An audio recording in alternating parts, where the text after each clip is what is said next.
ముందుగా 5 సార్లు ఓంకారనాదం చేద్దాం. ఓం.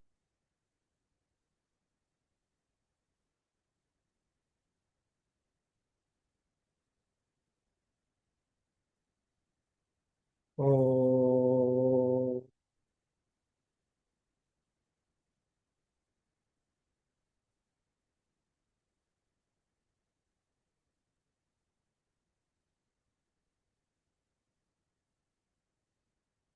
ఓం.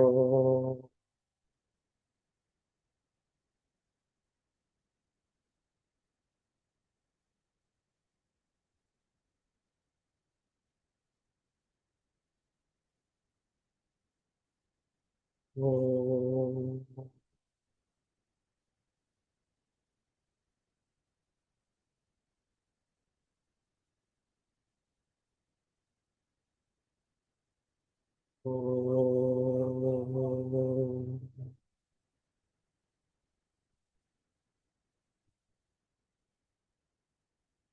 పరమాత్మకు పరమాత్మ స్వరూపమైన మీ అందరికీ నా నమస్కృతులు.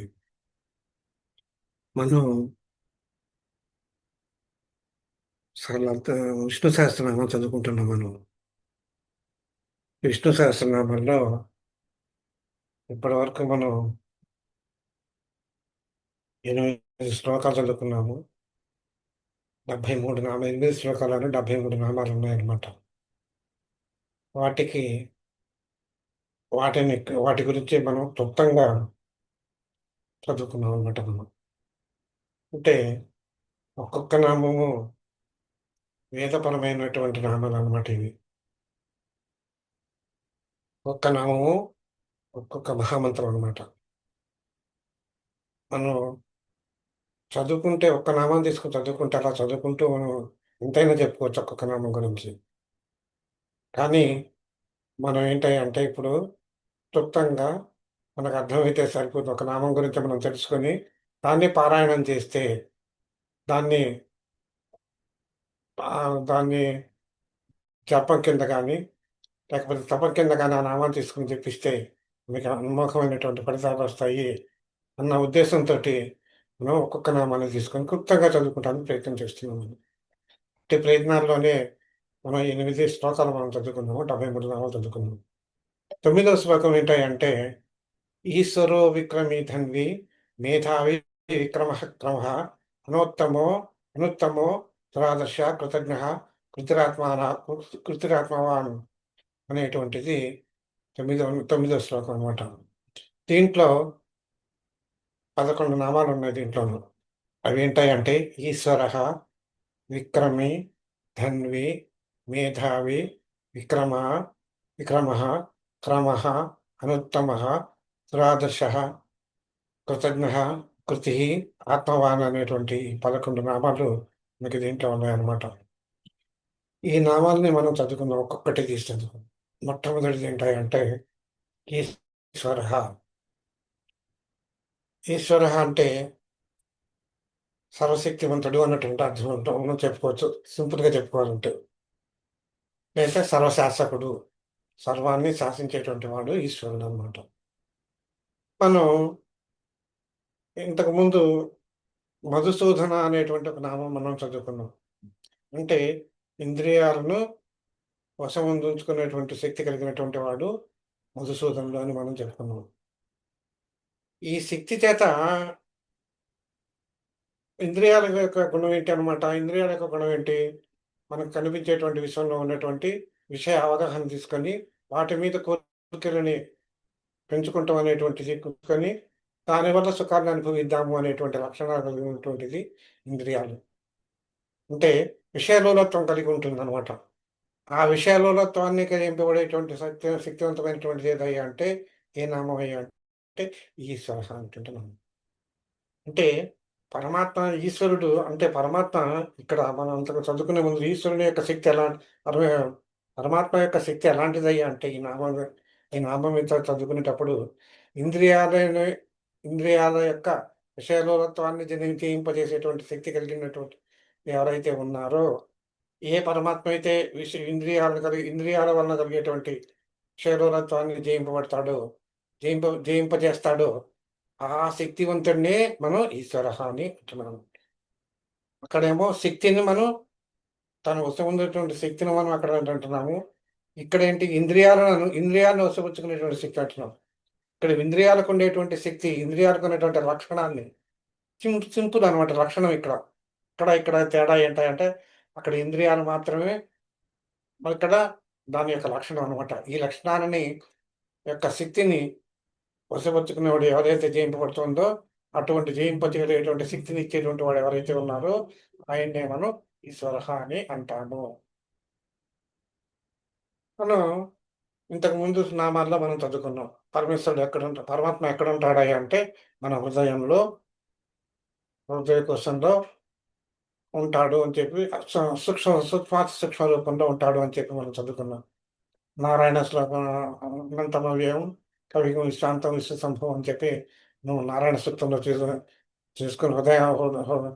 తీసుకొని దాన్ని దాంట్లో నారాయణ సూక్తంలో ఏం చెప్పారంటే మన హృదయంలో సూక్ష్మ రూపంలో మన వడ్డ గింజలో బియ్యపు గింజలో ఉండేటువంటి ఆ మనం ఎంత ఉంటుందో అంతకన్నా సూక్ష్మమైనటువంటి రూపంలో హృదయంలో దాగి ఉన్నటువంటి ఇంద్రియాలను దాగి ఉన్నవాడు పరమేశ్వరుడు అని చెప్పి మనం చదువుకున్నాం. అంత సూక్ష్మ రూపంలో మనలో ఉండేటువంటి వాడు ఒక్కడే మనలో ఉన్నాడు అనమాట. ఆయన ఇంద్రియాలను నియమించేటువంటి వాడు ఆయనే. దాన్ని మనలో ఉండేటువంటి ఇంద్రియాలని శాసించేవాడు ఆయనే. శాసించటము అంటే ఏంటనమాట, వాటన్నింటినీ తన అధీనంలో ఉంచుకునేటువంటి వాడు కూడా ఆయనే ఈశ్వరుడు అని చెప్పి చెప్తున్నారు అనమాట. ఇదే విషయాన్ని అంటే ఇంద్రియాలు మనల్ని వశపరుచుకున్నాడు అని అంటప్పుడు మనం చదువుకున్నాం. ఇంద్రియాలు ఒక్కొక్క ఇంద్రియానికి ఒక్కొక్క దేవత అధీనంలో ఉంటుంది అని చెప్పి. అంటే ఏంటనమాట, మనలో ఉండేటువంటి ఇంద్రియాల్లో ఆ దేవతలందరినీ కూడా ఆయన ఆయన అధీనంలో ఉంచుకున్నాడు ఉన్నటువంటి అర్థం. లేదంటే ఈ దేవతలందరూ కూడా ఆయన అధీనంలో ఉన్నారు అని చెప్పి చెప్పుకోవచ్చు మనం. ఎట్టాగైనా చెప్పుకోవచ్చు మనం. అటువంటి వాడు ఈశ్వరుడు, పరమేశ్వరుడు ఎవరైతే ఉన్నారో అతన్ని మనం ఈశ్వర అనేటువంటి నామంతో మనం పిలవచ్చు అని చెప్పి చెప్పుకోవచ్చు అనమాట. ఆ ఈశ్వరుడు ఎవరయ్యా అంటే విష్ణుమూర్తి అని చెప్పి ఇక్కడ ఈ నామానికి అర్థం అనమాట. అంటే అంతేకాకుండా ఇక్కడ ఇంకోటి ఏంటంటే ఈ ఈశ్వర అనేటువంటి నామంతో మనం జగాన్నంతటినీ ఆక్రమించినటువంటి వాడు ఎవరైతే ఉన్నారో, పరమేశ్వరుడు మన పరమాత్మ ఎవరైతే ఉన్నారో, అంటే జగత్తులో ఉండేటువంటి జీవరాశులన్నీ కూడా ఆయన అధీనంలోనే ఉంటాయి కాబట్టి ఆయన్నే మనం ఈశ్వర అని మనం అనవచ్చు అని చెప్పి మనం చెప్పుకోవచ్చు. ఇంకోటి ఏంటంటే ఈశ్వర అనేటువంటి నామానికి ఇంకొక అర్థాలు కూడా ఏంటి చెప్పుకోవచ్చు అంటే మనం 36 మనం విష్ణు సహస్రనామం చదువుకునేటప్పుడు 36 నామం చదువుకున్నాం. అక్కడ కూడా ఈశ్వర అనేటువంటి నామం ఒకటి వచ్చింది.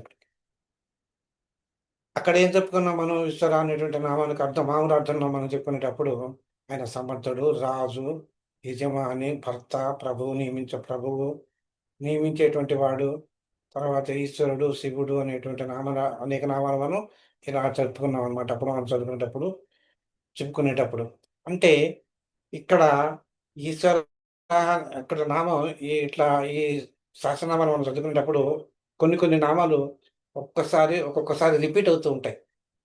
ఆ రిపీట్ అయినటువంటి నామాలు ఏవైతే ఉన్నాయో అక్కడ చెప్పారు కదా, మళ్ళీ ఎందుకు చెప్పారు అని మనం విచారించినట్టయితే ఆ సందర్భానుసారంగా ఆ నామం అక్కడ చెప్పుకోవాల్సిన అవసరం ఉంది కనుక ఆ నామాన్ని మళ్ళీ చెప్పారు అని చెప్పి మనకు అర్థమవుతుంది అనమాట. ఇక్కడ ఈశ్వర అనేటువంటి నామం ఇక్కడ ఏంటి అనమాట, సకల ఇంద్రియాలన్నింటినీ కూడా తన వశపరుచుకునేటువంటి వాడు, వశంలో ఉంచుకునేవాడు ఈశ్వర అనేటువంటి నామంతో మనకి ఇక్కడ చెప్పారు.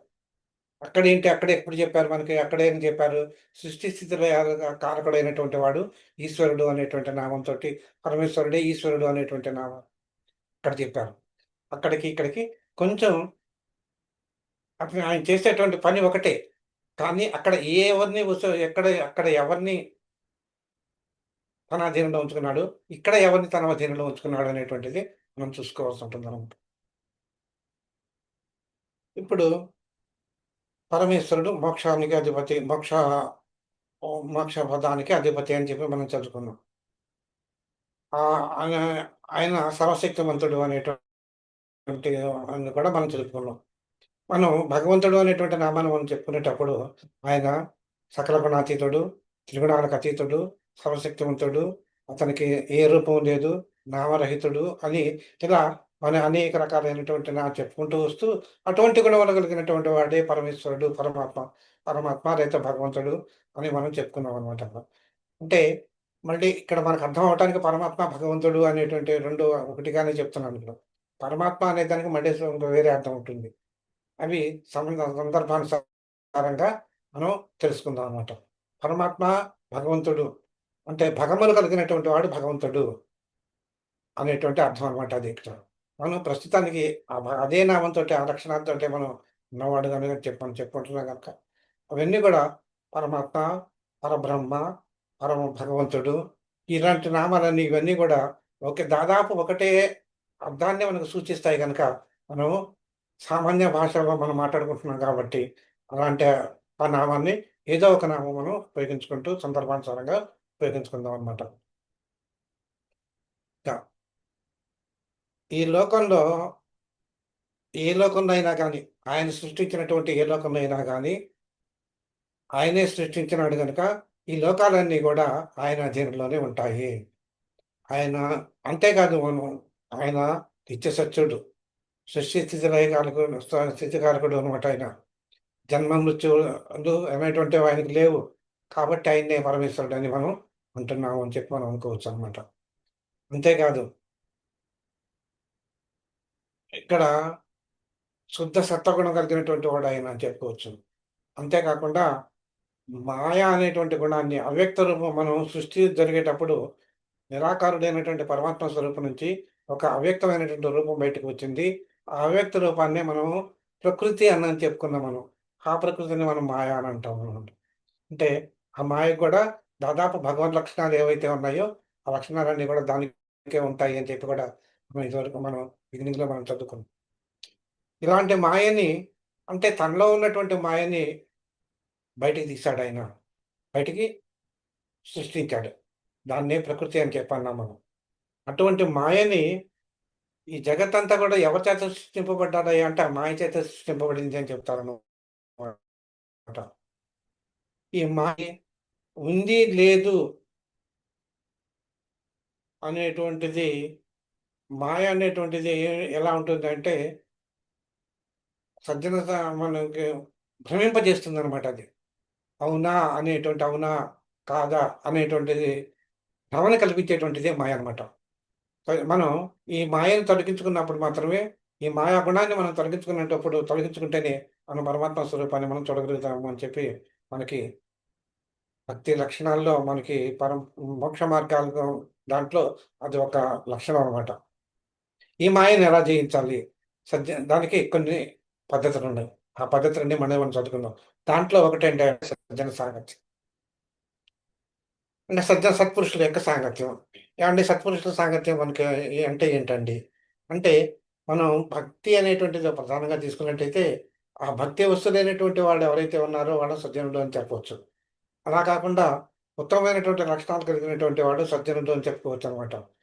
పరమాత్మ యొక్క ముఖ్యంగా పరమాత్మ యొక్క లక్షణాలు పరమాత్మ గురించి వివరిస్తూ, పరమాత్మ యొక్క లక్షణాల గురించి మనం చెప్తూ, పరమాత్మ యొక్క కథనం మనకు చెప్తూ, వాళ్ళని మనం తరింపజేయడానికి ఎవరైతే ఉంటారో వాళ్ళని సజ్జనులు అని మనం అనవచ్చనమాట. అటువంటి మహాపురుషులు, అటువంటి వాళ్ళు యోగులు కావచ్చు, సన్యాసులు కావచ్చు, అవధూతలు కావచ్చు, ఋషులు కావచ్చు, ఎవరైనా కావచ్చు. వాళ్ళు ఎవరైతే సజ్జనులు వాళ్ళందరినీ కూడా మనం సజ్జనులు అంటామన్నమాట.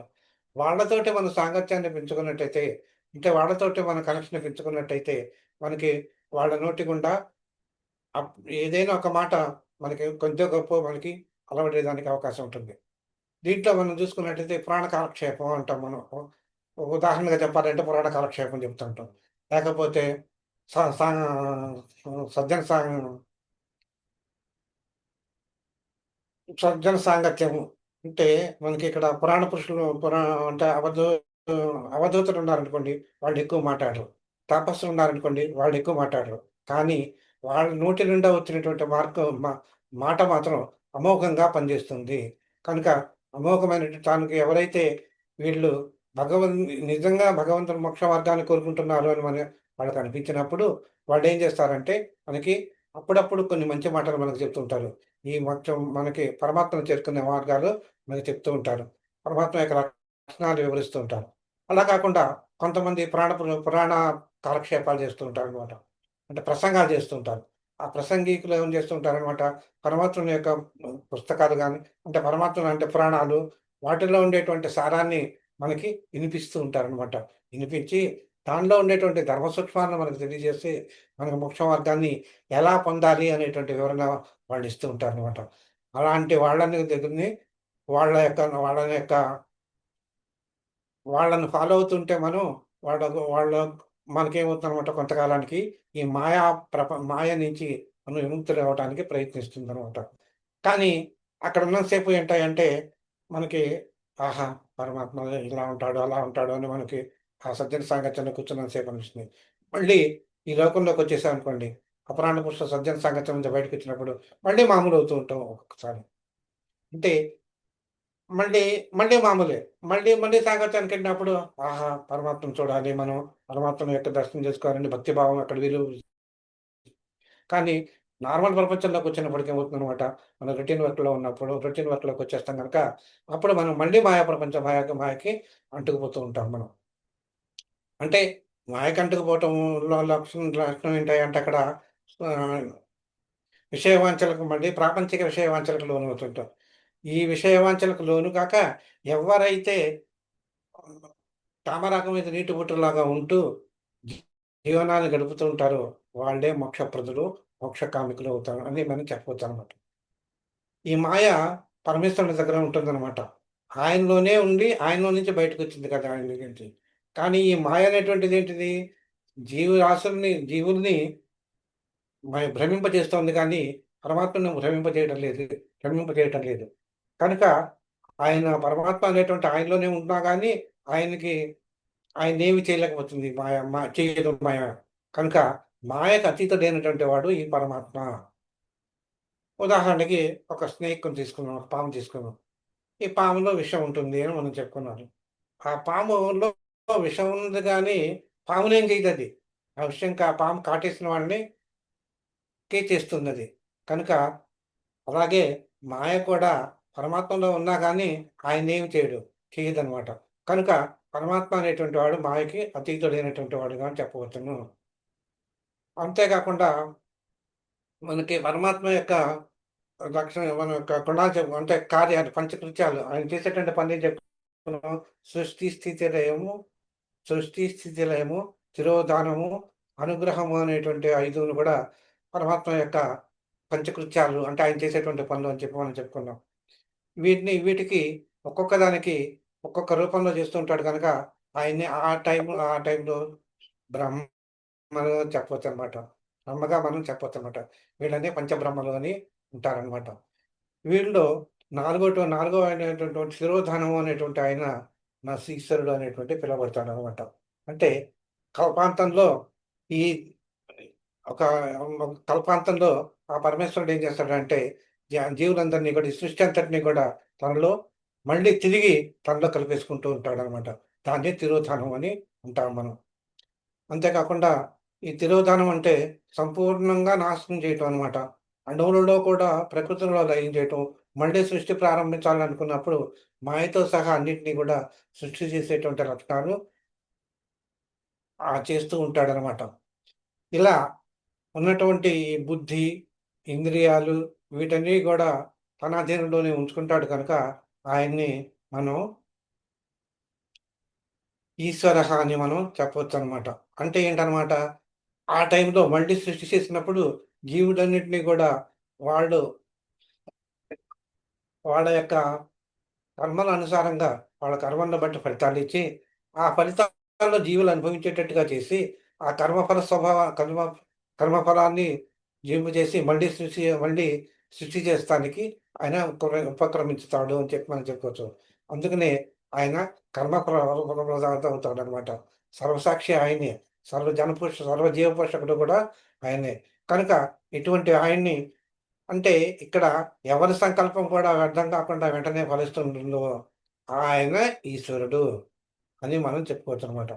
ఈయన మాయతో కూడినటువంటి ఈ ఎవరు శ్రీమన్నారాయణుడు ఆయన పరమాత్మ ఎవరైతే ఉన్నారో ఆయనే ఈశ్వరుడు, ఆయనే శ్రీమన్నారాయణుడు అని మనం చెప్పుకోవచ్చు అనమాట. ఇది క్లుప్తంగా ఈశ్వర అనేటువంటి నామం గురించి అనమాట. ఇక ఇంకొక నామం దగ్గరకు వద్దాం. 75వ నామం.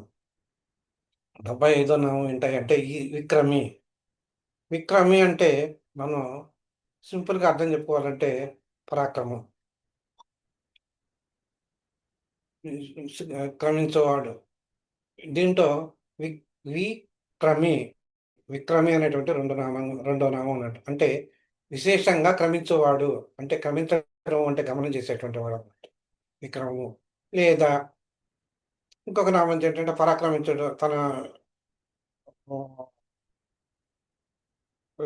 విక్రమం అంటే తన యొక్క శక్తిని చూపించి, పరాక్రమాన్ని చూపించి యుద్ధ భూమిలో గాని, ఎక్కడైనా గాని తన యొక్క శక్తిని ప్రతాపాన్ని చూపించి ఎవరైతే యుద్ధం చేస్తుంటారో అతన్ని విక్రముడు అని మనం అనవచ్చుననమాట. ఇప్పుడు ఒక విశేషార్థంగా మనం చెప్పుకునేటప్పుడు ఇక్కడ చెప్పుకుందాం ఇక్కడ.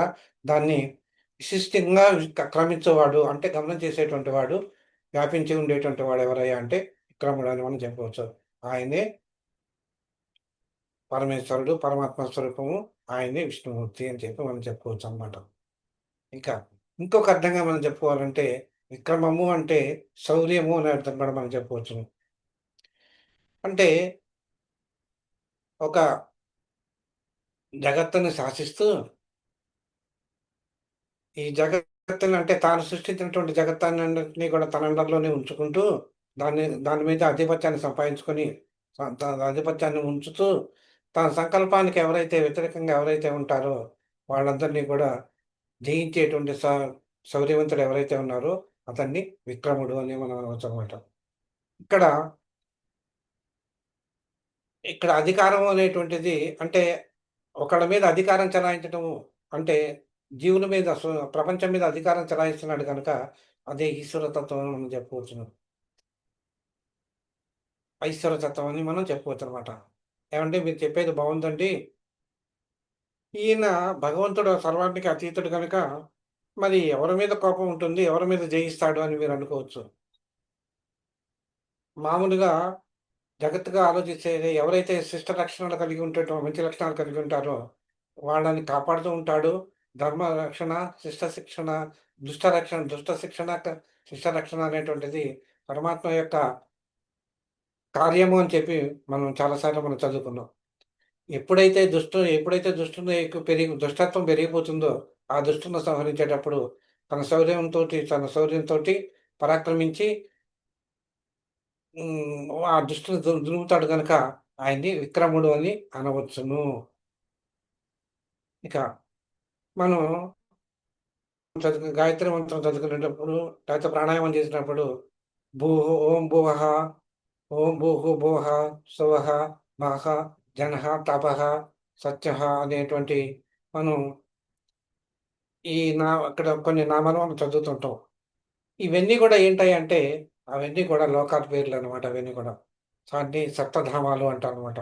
ఓం భువః సువః మహః జనః తపః సత్యం అనేటువంటి వాటిని మనం సప్తధామాలు అని అంటాం. అలాగే మనలో ఉండేటువంటి సహస్రారం వరకు ఉండేటువంటి సప్త చక్రాలని కూడా మనం 7 ఛందస్సులు గాయత్రి ఛందస్సు, త్రిష్టుప్ ఛందస్సు, అనుష్టుప్ ఛందస్సు, ప్రవృత్తి ఛందస్సు, ఉష్ణిక్ ఛందస్సు, జగతి ఛందస్సు అనేటువంటివి వీటిని 7 ఛందస్సులు అనమాట ఇవి. సప్త ఛందస్సులు అంటారు వీటిని. అట్లాగే స్వరాలకొచ్చేసరికల్లా సా, రి, గా, మా, పా, దా, ని అనేటువంటి 7 అక్షరాలను కూడా స్వరాలను అతిక్రమించినటువంటి ఏవైతే ఉన్నాయో, ఈ స్వరాలు ఉన్నాయో వీటితో నిండి ఉన్నటువంటి శక్తిని మనం విక్రమము ఆ శౌర్యాన్ని లేదా శౌర్యము అని అంటామనమాట.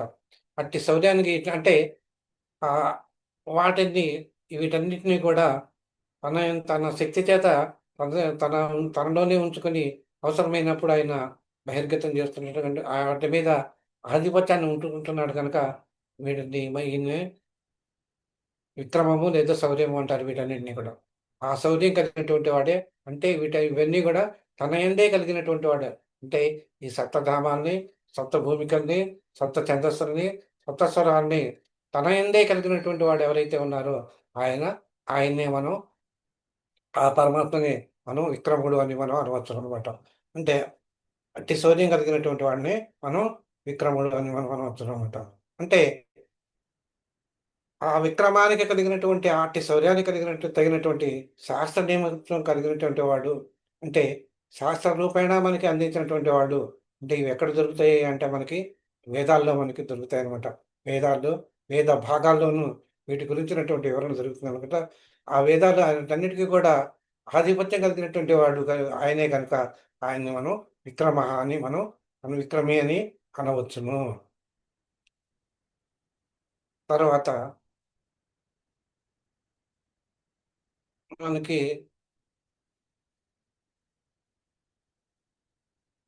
విక్రమి అంటే పౌరుషము అనేటువంటి అర్థం కూడా ఉన్నదన్నమాట. తన సంకల్పాన్ని నిరాఘాటంగా తను ఎలా తన ఇచ్చ వచ్చిన తీరిన తన సంకల్పాన్ని తన సంకల్ప రీతిగా సర్వ జగత్తులని సృష్టించి, సకల జీవరాశులను సృష్టించి వాటి మీద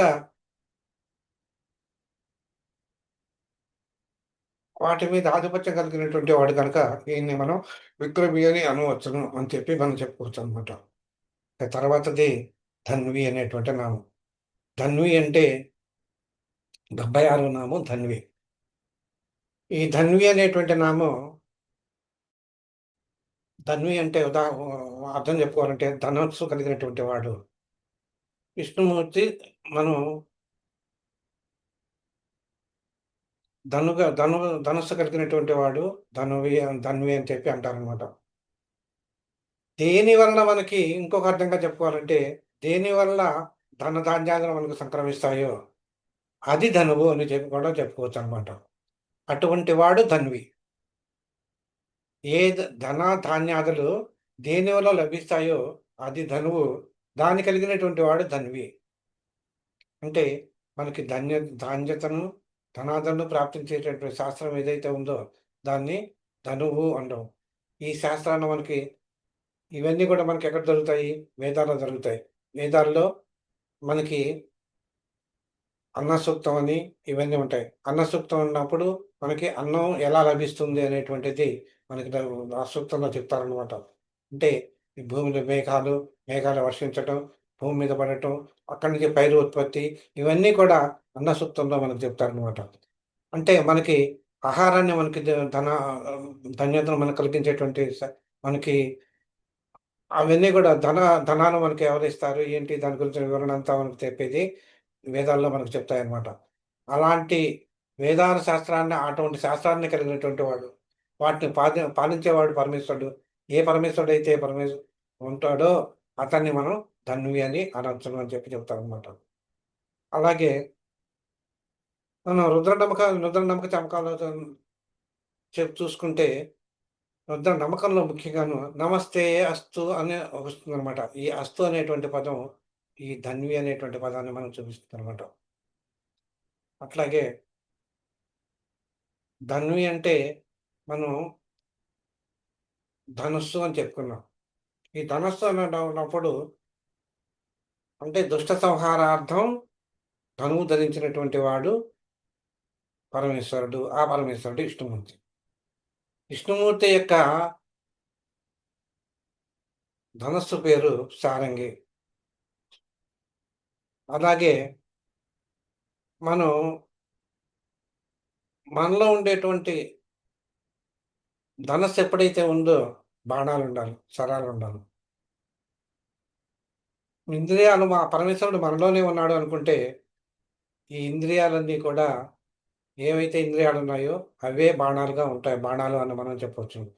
దాన్ని నియంత్రించే శక్తి ఎవరికయ్యా ఉంది అంటే సారంగి అనేటువంటి ధనస్సు కలిగి అంటే పరమాత్ముడికి. అంటే ధనస్సును ధరించినటువంటి పరమాత్మ మనలో ఉన్నాడు కనుక ఆ ధనస్సును ఎక్కుపెట్టినప్పుడు దాని బాణాలు ఏవయ్యా అంటే మనలో ఉండేటువంటి ఇంద్రియాలే దాని యొక్క గురి అనమాట ఆయనకి. వాటి యొక్క లక్షణాలను పోగొట్టేటువంటి వాడు. అంటే ఇంద్రియ దూరత్వం అనేటువంటి లక్షణాన్ని పోగొట్టేటువంటి వాడు. ఆయన్ని పోగొట్టేటువంటి ధనుస్సును కలిగినటువంటి వాడు కనుక ఆయన్ని మనం ధన్వి అని అనవచ్చును. అలాగే రామావతారం అంటే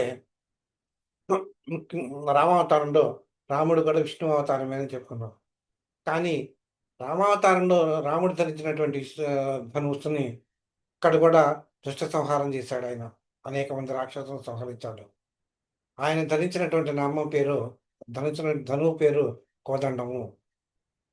అంటే ఆయన కనుక ఆ అధర్మపరుని శిక్షించాడు కనుక ఆయన్ని కూడా మనం ధన్వి అని అనవచ్చును. ఇలా శాస్త్రం మనకి దుష్ట సంహారార్థం పరమేశ్వరుడు అంటే ఇక్కడ మనం విష్ణుమూర్తిగా చెప్పుకుంటున్నాం కనుక విష్ణుమూర్తి ధనువు ధరించి మనకి దుష్ట సంహారం చేశాడు కనుక ఆయన్ని మనం ధన్వి అని అనవచ్చును అని చెప్పి మనకు అనవచ్చును. ఇకపోతే ఈ ధన్వి గురించి ఇంకా కొంచెం చెప్పుకుందాం. జనరల్గా మనం ధన్వి అంటే ధనస్సు కలిగినటువంటి వాడు ధన్వి. ఓకే, అంతవరకు బాగుంది. ఇప్పుడు మరి పరమేశ్వరుడికి కోపం రాదంటారు కదా, దేవుడికి అయిన తర్వాత భగవంతుడికి కోపం లేదు కదా, ఆయన కోపం ఎందుకు వస్తుంది అనొచ్చు. ఎప్పుడైతే తన యొక్క భక్తులైనటువంటి వాడని శిక్షిస్తారు అంటే కష్టపెడతారో దుర్మార్గులైనటువంటి వాడు, అప్పుడు తన యొక్క ఆయనకి పౌరుషం వస్తుందంట ఆ టైంలో. ఆ పౌరుషం కొద్దీ ఏం చేస్తాడనమాట, తన పరాక్రమాన్ని చూపించి ఆయన యొక్క వాళ్ళందరినీ కూడా దుష్టుని దుర్వాడతాడు అని చెప్పి మనకి శాస్త్రాలు చెప్తున్నాయి అనమాట. శాస్త్ర నిరూపణ అది. అంటే తన యొక్క సాటి లేనటువంటి పరాక్రమాన్ని చూపించడానికి వీలుగా ఆయన ఏం చేశాడనమాట, మనకి ఈ శారంగము అనేటువంటి ధనుస్సును ధరించినటువంటి వాడు విష్ణువు, కోదండాన్ని ధరించినటువంటి వాడు శ్రీరామచంద్రుడు. సరే, ఆయుధం పట్టాడు అని చెప్పుకున్నాం. ఈ ఆయుధం పట్టడం అనేటువంటిది జనరల్గా ఏంటంటే వీరుడుగా ఎవరైతే ఉంటారో వీరులు ఎవరైతే ఉంటారో వాళ్ళ యొక్క లక్షణం ఏంటంటే ఆయుధాన్ని పట్టుకుంటూ ఉంటారు అనమాట. అది వీరుడు యొక్క చిహ్నం అని ఏంటంటే దాని యొక్క అంటే ఆయుధం పట్టుకుంటాం అనేటువంటిది వీరుడు యొక్క చిహ్నంగా మనం చెప్పుకోవచ్చు అనమాట. అంటే వీరుడు వీరత్వానికి చిహ్నం అనమాట ఆయుధం అనేటువంటిది. అయితే కొంతమంది అనేక రకాలైనటువంటి వాళ్ళు అనేక రకాలైనటువంటి ఆయుధాన్ని ధరిస్తుంటారు. కొంతమంది కత్తి పట్టుకుంటారు, కొంతమంది ధనస్సు పట్టుకుంటారు, కొంతమంది గొడ్డలి పట్టుకుంటారు, కొంతమంది బరిసె పట్టుకుంటారు, కొంతమంది బల్లెం, కొంతమంది హలాయుధం, ఇలా రకరకాల గద కొంతమంది పట్టుకుంటారు. ఇలా రకరకాలైనటువంటి ఆయుధాలన్నీ కూడా పట్టుకుని వాళ్ళు యుద్ధం చేస్తుంటారు. వాళ్ళ వీర ప్రతాపంతో యుద్ధం చేసి వాళ్ళని శత్రువులను జరుగుతూ ఉంటారనమాట. ఇక్కడ కొంతమంది బాగా ఏం చేస్తారంటే కొంతమంది ఈ ధనుర్బాణాలు ధరించి మనకి వీళ్ళందరిలో కల్లాను ఎక్కువగా ధనుర్బాణాలు ధరించి యుద్ధం చేసేటువంటి వాళ్ళే మనకి ఎక్కువగా కనిపిస్తూ ఉంటారన్నమాట. మనం మహాభారత యుద్ధం చదువుకున్న కురుక్షేత్రం యుద్ధం చదువుకున్నప్పుడు అనేక అక్షోణుల సేన ఉన్నది. అనేక మంది వీరులు ఉన్నారు దాంట్లో. అందరూ యుద్ధం చేసేటువంటి వాళ్ళే ఉన్నారు. కానీ ఇక్కడ ఏం చేశారంటే వాళ్ళ యొక్క ఎవరైతే ఎవరు ఎవరైతే యుద్ధం చేస్తుంటారో వాళ్ళ యొక్క ఎంతమందితోటి యుద్ధం చేయగలరు అంటే వాళ్ళ కెపాసిటీని బట్టి దాన్ని విభజించారనమాట. అటువంటి వాళ్ళని రథుడు అని, అర్ధరథుడు అనేటువంటి, మహారథుడు అని ఈ రకరకాల కేటగిరీస్ చేశారనమాట. అంటే ఆ మహారథుడు అనేటువంటి వాడు ఉన్నాడు అనుకో, వాడు ఏం చేస్తాడనమాట, ఒక 10,000 మందితో ఎట్ ఎ టైం యుద్ధం చేయగలడు అనమాట అతను. అంతటి శక్తి పరాక్రమం కలిగినటువంటి వాడు ఆ మహారథుడు. అలా అట్టాగే అర్ధరథుడు, అంతకంటే తక్కువ స్థాయి అర్ధరథుడు అంటే 5,000 మందితోటి మాత్రమే చేయగలడు. రథుడు 2,000 మందో 1000 మందితోటి మాత్రమే చేయగలడు అనమాట. అంటే 1000 మంది ఒకేసారి వచ్చినా తాను యుద్ధం చేయగలడు అనమాట. వాళ్ళందరితోటి యుద్ధం చేసి జయించగలిగిన వాళ్ళని నియంత్రించగలిగినటువంటి శక్తి కలిగినటువంటి వాడు. అలా 10,000 మందితోటి ఒకేసారి విలుగాళ్ళతోటి విల్లులు ధరించి యుద్ధానికి వచ్చిన యుద్ధం చేయగలిగి నెగ్గగలిగినటువంటి వాళ్ళు ని మహారథులు అంటారు అనమాట. మహాభారత యుద్ధంలో ఉదాహరణకి చెప్పాలి అంటే మహాభారత యుద్ధంలో భీష్మాచార్యుడు కానీ, ద్రోణాచార్యుడు కానీ, తర్వాత అర్జునుడు కానీ వీళ్ళందరూ కూడా మహారథులకు వస్తారనమాట. వీళ్ళందరూ కూడా విలుధరి బాణాలు ధరించి 10,000 మందితోటి ఒకేసారి యుద్ధం చేసి వాళ్ళు శక్తిపరులైనటువంటి వాళ్ళు వీళ్ళనమాట. అంటే వాళ్ళకే అంత పరాక్రమం ఉన్నది అంటే పరమేశ్వరుడు అంటే పరమాత్మ స్వరూపుడైనటువంటి వాడు వీళ్ళందరికంటే సుప్రీం. వీళ్ళందరినీ కూడా సృష్టించిన వాడు పరమాత్మే. వీళ్ళందరినీ సృష్టించినటువంటి వాడు పరమాత్మకి ఇంకెంత బలం ఉండాలి అంటే అర్ధరుడందామా, రథుడందామా, అర్ధరుడందామా, మహారథుడందామా మాటలు చాలా మనకి. అంతకంటే బియాండ్ మహారథుడు అనమాట ఈయన. అంటే అనంతమైనటువంటి శక్తియుక్తులు కలిగినటువంటి వాడు, శక్తి పరాక్రమాలు కలిగినటువంటి వాడు ఆ పరమేశ్వరుడు కనుక అతను చేసేటువంటి వాడు, యుద్ధానికి యుద్ధం చేయగలిగినటువంటి సామర్థ్యం కలిగినటువంటి వాడు, వీళ్ళందరి మీద ఆధిపత్యాన్ని కలిగినటువంటి వాడు కనుక ఈయన్ని ఆయన ధరించినటువంటి ఆయన్నే ధన్వి అని అంటున్నాం మనం. ఆ ధన్విలో ఆ ధనస్సు పేరు ఆయన ధరించినటువంటి పరమాత్మ అయినటువంటి విష్ణుమూర్తి ధరించినటువంటి ధనస్సు పేరు సారంగి. అలాగే ఇక్కడ విష్ణుపరంగా మనం చూస్తాం, శివపరంగా మనం చూద్దాం. త్రిపురాసుర సంహారం. ముగ్గురు రాక్షసులు, త్రిపురాసురుడు అనేటువంటి వాడు ముగ్గురు రాక్షసులు. ఆ ముగ్గురు రాక్షసులు ఏకరీతిలో రథం కాని రథంలో ఎక్కాలి, ఉండాలి.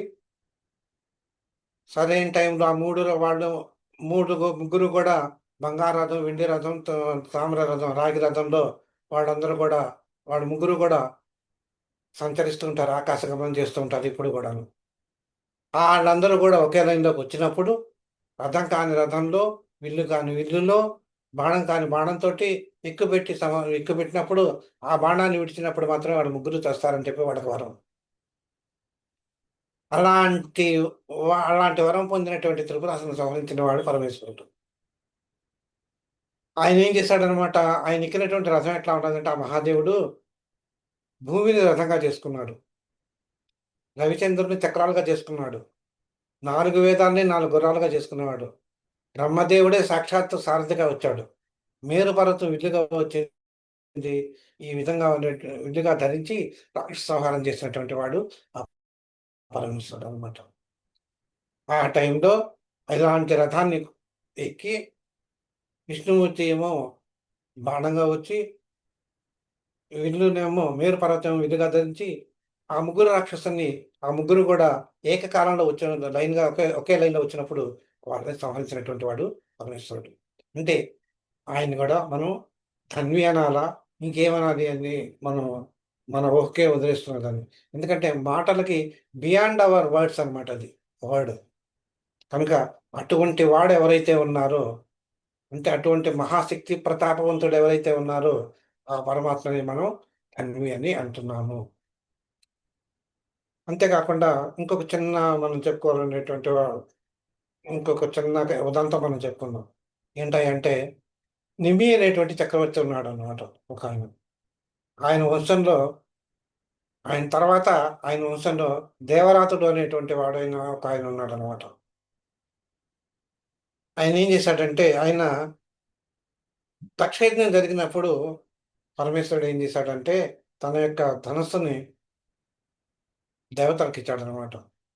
ఈ దేవతలు ఏం చేశారు అంటే దేవతలు దేవతలు దేవరాతుడి యొక్క భక్తికి మెచ్చి ఆ ధనుస్సుని ఏం చేశారంటే దేవతలందరూ కూడా ఆయనకి బహుకరించారు. ఆ బహుకరించినటువంటి ధనుస్సుని పేరు శివధనుస్సు అనమాట. దాన్ని ఆ ధనుస్సును దేవరాత్రి ఉండే వాళ్ళు ఆ ధనుస్సును ఏం చేశారంటే ఒక పూజా మందిరంలో ఉంచి ఆ శివధనుస్సును పూజిస్తూ వస్తుండేటువంటి వాడు అనమాట. మనకి శ్రీరామచంద్రుడు సీతా స్వయంవరంలో దీన్ని శివధనస్సును విరిచాడు అని చెప్పి మనం చెప్పుకున్నాం. ఆ ధనస్సే ఈ ధనస్సు అనమాట. ఈ శివధనస్సును విరిచి ఆయన సీతాదేవిని పెళ్లి ఆడినటువంటి ధనస్సు ఏంటంటే ఈ దేవతలు ఇచ్చినటువంటి శివధనస్సు అనమాట. తర్వాత అమ్మవారు. మనం సౌందర్యలహరి మనం తీసుకున్నట్టయితే, మనకు మన్మధుడు అనేటువంటి ఒక యక్షుడు అని చెప్పుకోవచ్చు. ఆయన్ని యక్షజాతి వాడనమాట ఆయన. మన్మధుడు, రతి మన్మధుడు అని మనం చెప్తూ ఉంటాం. ఇక్కడేంటంటే ఆయనకి అంగవిహీనుడైన, అంగములు లేనటువంటి వాడనమాట ఆయన. కానీ ఆయనలో ఉండేటువంటి లక్షణం ఏంటంటే, ఆయన ఒక చెరుగ్గడను విధిగా ధరించినటువంటి చెరుగ్గడ అనేటువంటి విధిగా ధరించి, పూల బాణాలని పూల బాణాలను కడిగి అది ఎవరి మీద కనుక వేసినట్టయితే వాళ్ళ మోహం చెందుతారు అని చెప్పి మనకి చూస్తూ ఉంటాం.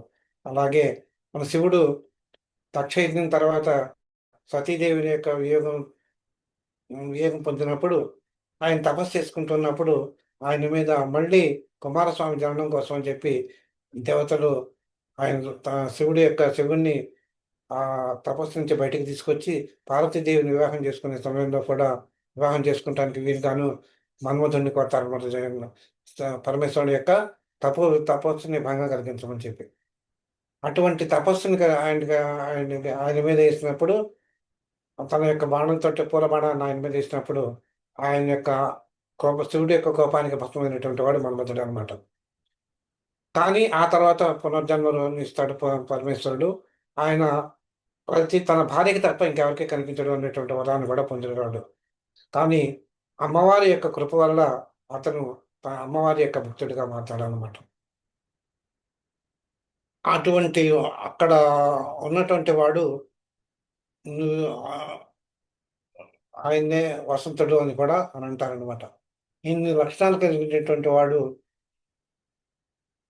ఇదంతా కూడా నీ మహిమేనమ్మా అంటే ఈయన ఎవరైతే ఉన్నారో మన మన్మధుడు ఉన్నాడు. ఆయన శివుడి మీద కూడా బాణాలు వేయగలిగినటువంటి ఎవరైతే బాణాలు వేయగలిగినాడంటే అదంతా కూడా నీ మహిమే తల్లి అని చెప్పి శంకర భగవత్పాదులు వారు చెప్తూ ఉంటారు. చెప్పారనమాట. మనం మన పరమేశ్వరి యొక్క రూపాన్ని చెప్తూ మనోరూప మనో మనోరూపేక్ష కోదండ అనేటువంటి నామం ఒకటి ఉంటుందన్నమాట. మనోరూపేక్ష కోదండ అనేటువంటి నామం కూడా మనకు ఒకటి ఉందన్నమాట. అంటే దశేంద్రియాలు ప్రతి జీవికి ఉంటాయి. ఆహార మైథునాలు అన్ని జీవులకి సమానంగానే ఉంటాయి.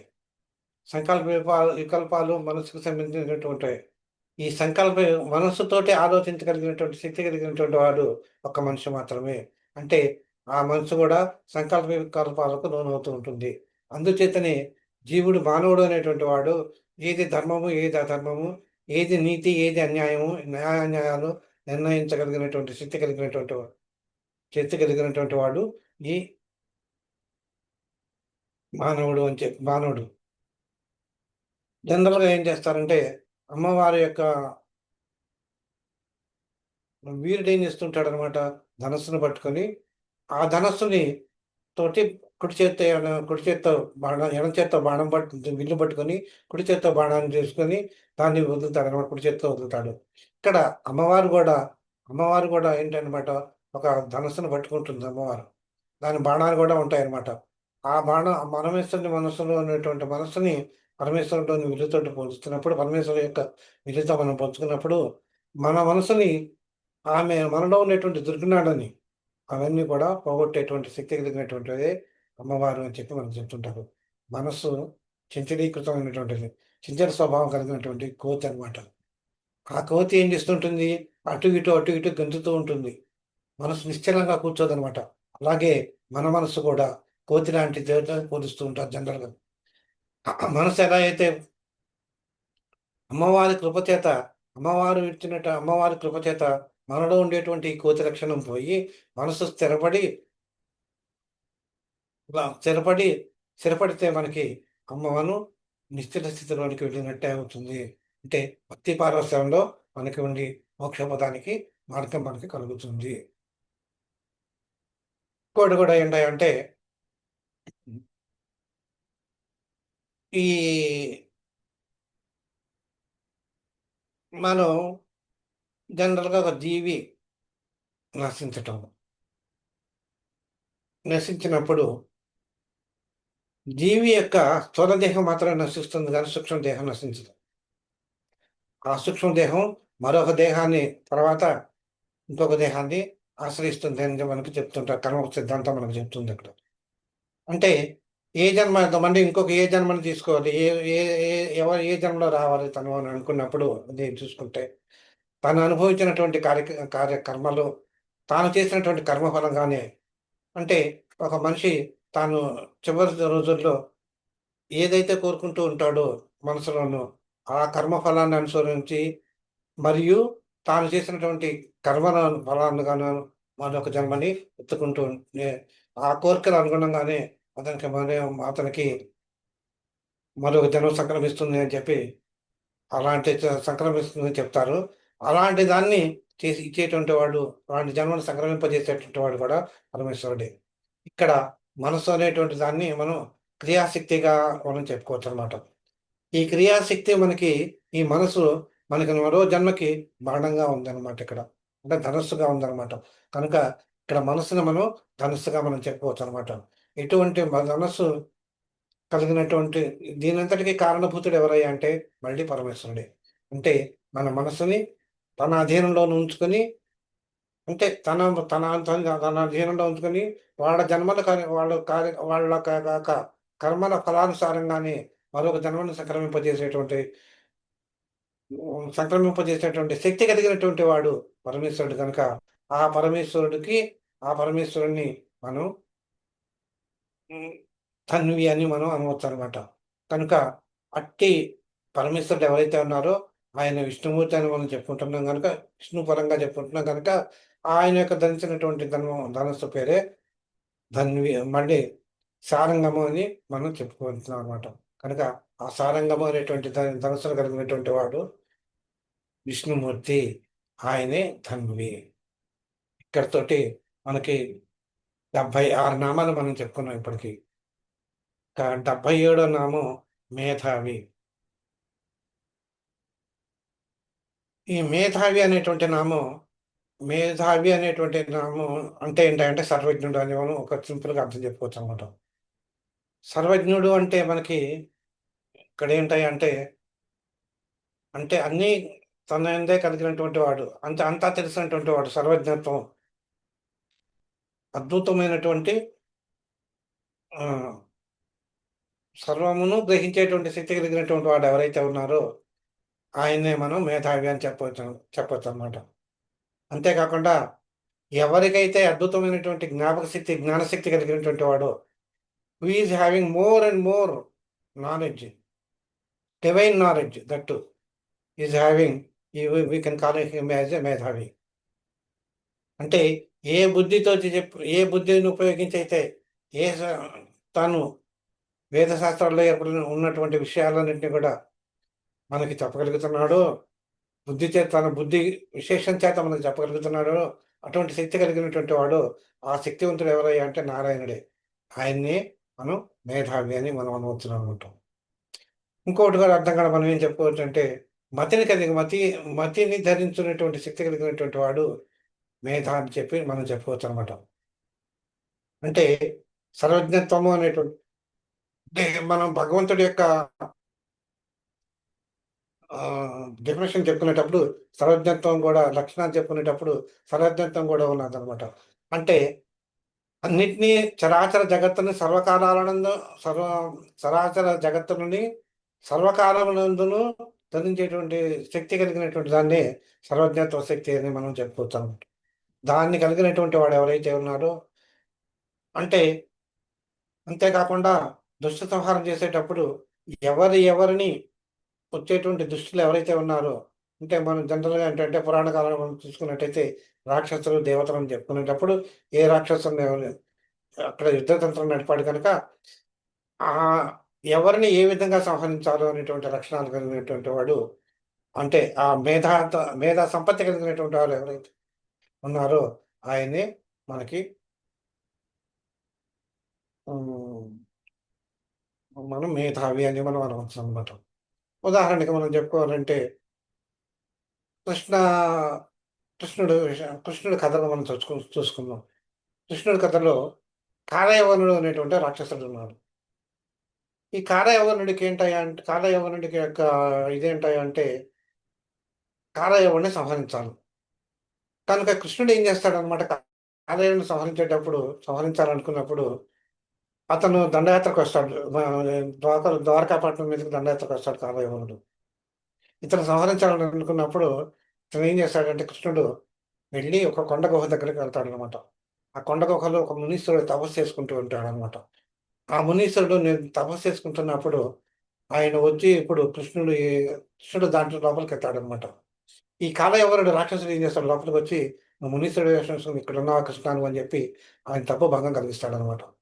తపోభంగం కలిగించినప్పుడు ఆయన మునీశ్వరుడు కళ్ళు తెరిచేసరికల్లా ఎదురుగుండా కాలయవనుడు ఏం చేస్తాడు, భస్మమైపోతాడు.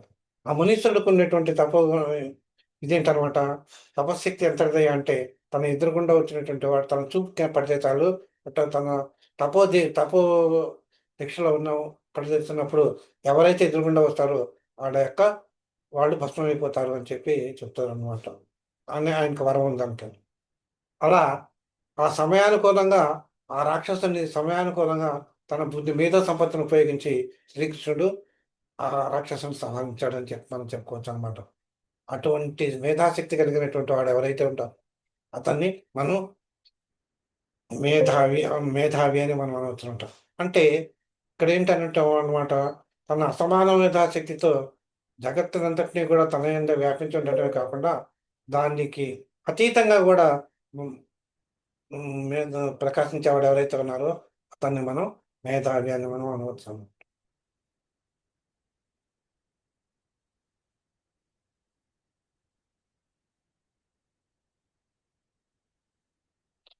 మనకి కాశ్మీర్ రాష్ట్రంలో, కాశ్మీర్ దేశంలో అమ్మవారి పరంగా చెప్పుకోవాలంటే అక్కడ మేధాదేవి అనేటువంటి ఆవిడ కూడా ఒక దేవతా శక్తి రూపం ఉందన్నమాట.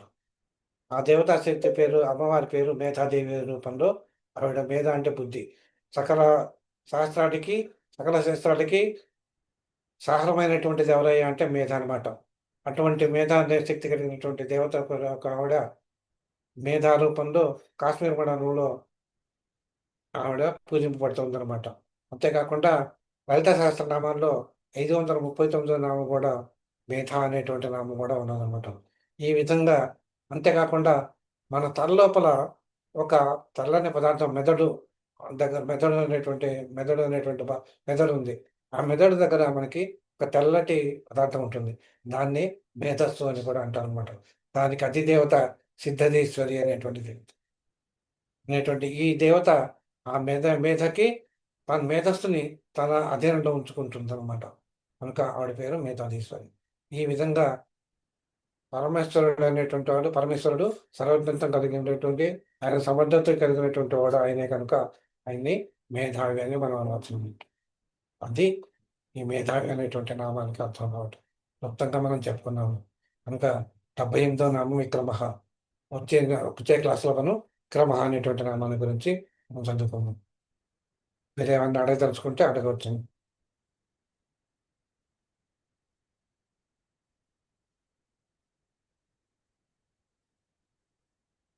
ఓకే.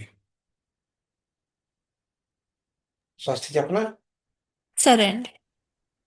సర్వే జనా సుఖినో భవంతు. లోకాన్ సమస్తాం సుఖినో భవంతు. ఓం శాంతి శాంతి శాంతి. స్వస్తి. సర్వం శ్రీరామార్పణమస్తు. ఓం శాంతి శాంతి. స్వస్తి.